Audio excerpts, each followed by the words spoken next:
Seperti yang diketahui, Indonesia terus memperkuat aset pertahanannya dan menargetkan 750 batalion di 2029 sebagai bagian dari konsep OEF. Ratusan batalion sudah dibangun di beberapa daerah di Indonesia, termasuk yang berdekatan dengan Malaysia. Hal ini pun menjadi sorotan di berbagai media Malaysia. Malaysia dipaksa anggota DPR lainnya untuk mengimbangi, dan menyarankan mengganti kapal perang yang sudah usang, agar lebih disegani dan bertaring di kawasan Asia Tenggara. Namun Menhan Malaysia masih terkendala dana, solusinya adalah dengan cara sewa dulu helikopter, sambil menunggu dana dari kerajaan.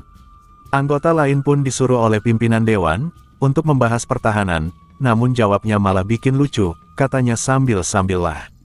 Kirain sambil apa, ternyata sambil bergaduh. Seperti biasa tiada hari tanpa keributan. Pak Prabowo terus genjot pertahanan Indonesia, jelas para tetangga kelojotan ingin mengimbangi. Mari kita simak video lengkapnya.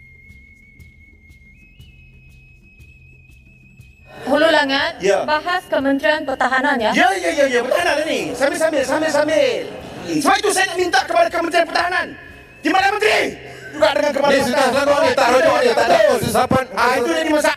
Indonesia, Prabowo Subianto berikrar akan mempertahankan kedaulatan negara. Sementara itu, Menteri Kewangan Purbayayu di Sadewa pula mengesahkan kementeriannya telah meluluskan belanjawan melebihi 38 bilion ringgit untuk pembelian pesawat berkenaan. Indonesia kini sedang giat memodernkan aset ketenteraan dan memperkukuhkan industri pertahanannya di bawah pentadbiran Presiden Prabowo Subianto. Bahawa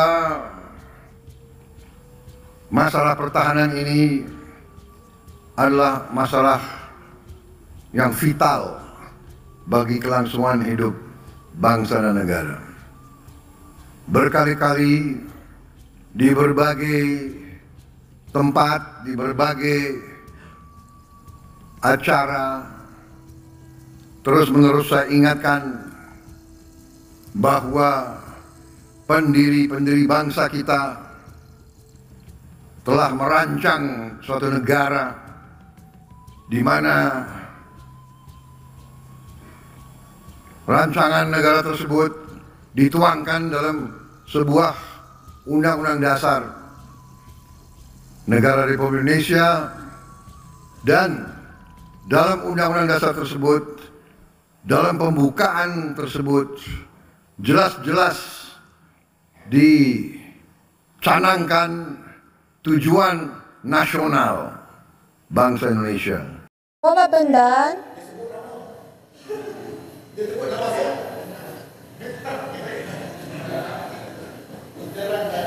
Yang Muhammad Hulu Langat, ya. Bahas Kementerian Pertahanan ya? Ya, pertahanan ni. Sambil,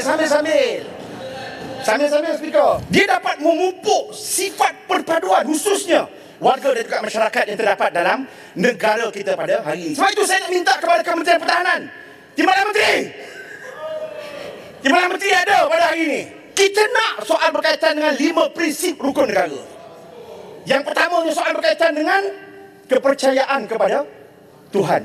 Yang keduanya, kesetiaan kepada raja dan negara. Kemudian yang kelima ini soal berkaitan dengan kesopanan dan juga kesusilaan. Ini yang dah hilang ni. Ini yang dah hilang dalam diri teman-teman dan juga sahabat-sahabat daripada Perikatan Nasional. Sebab bawa cerita fitnah, adu domba, tipu, tak betul.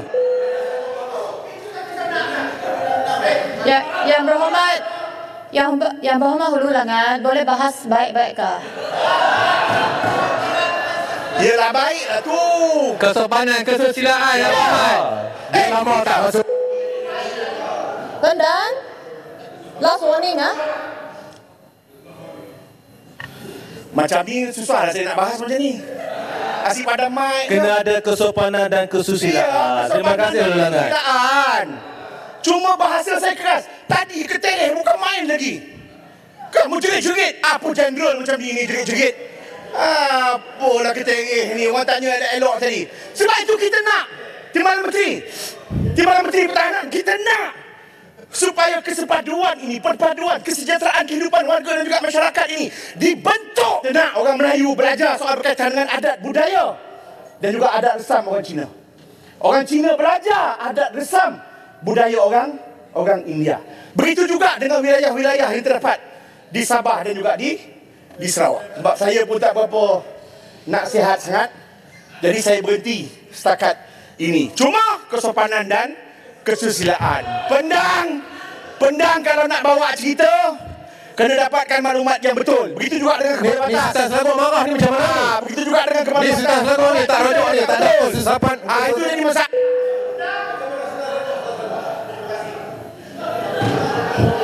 Domain laut dan udara ini boleh kita masukkan dalam Capex Rancangan Malaysia ke-13 yang bermula 2026.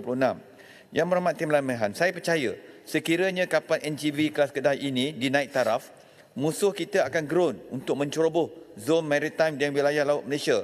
Tahap kesiagaan kita akan naik secara mendadak. Kita akan lebih bertaring. Jadi Ringkaskan saya hairan. soalan. Nak landing lah ya. Ringkaskan soalan. Okey, dah nak habis lah ya. Terima kasih. Saya heran kenapa TLDM tidak pernah mempertimbangkan option ini sebagai gap filler dan lebih memilih untuk menunggu LCS dan LMS, LCS dan LMS yang nak siapnya kita tak tahu bila nak siap sepenuhnya. Terima kasih. Terima kasih Yang Berhormat Tanah Merah atas soalan tambahan yang dikemukakan.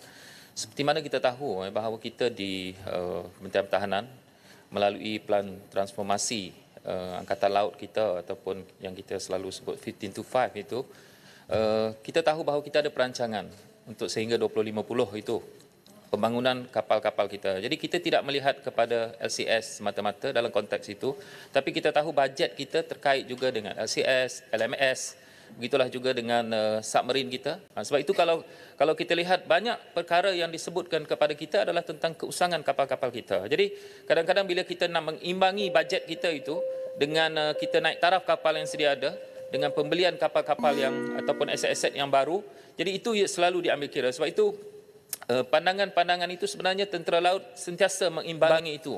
Yang paling penting adalah yang harus kita pastikan bahawa aset-aset sedia ada kita ini dapat kita pastikan bahawa dia dapat beroperasi untuk pastikan bahawa kawasan maritim kita itu selamat dan terpelihara. Itu saja jawapannya. Untuk perancangan untuk masa depan supaya kesemua aset-aset untuk Navy kita lengkap mengikut perancangan sedia ada. Jangan hanya siapkan apa yang kita sedia ada sahaja kerana memandangkan LCS 1 dengan LCS 2 akan siap dibina dalam 2 tahun ni, dan apakah perancangan moving forward itu yang penting supaya aset kita lengkap dengan perancangan yang sudah lama disediakan. Terima kasih. Terima kasih Yang Berhormat atas soalan yang dikemukakan. Jadi kita tahu bahawa kita sebenarnya di Kementerian Pertahanan ini sama ada darat, udara maupun laut. Memang kita ada perancangan jangka masa panjang, darat Army for Next Generation. Mungkin kita ada cabaran dia adalah kelewatan itu. Tetapi walaupun kita hadapi cabaran itu, kita dalam masa yang sama kita fikirkan juga penyelesaian ke depan itu. Sebab itu kalau kita lihat, contohnya macam dalam isu sewaan dan sebagainya, itu adalah salah satu cara untuk kita mempercepatkan proses pemilikan aset kita untuk kita menjaga pertahanan negara. Itu pun antara yang kita sedang melihat supaya kita boleh masukkan dalam kertas putih pertahanan kita. Itu saja jawapan. Sampai di sini video hiburan dari tetangga kita Malaysia. Semoga Anda semua terhibur. Dan jangan lupa like dan subscribe channel ini, agar tidak ketinggalan info terbaru. Sampai jumpa di lain waktu. Wassalamualaikum warahmatullahi wabarakatuh.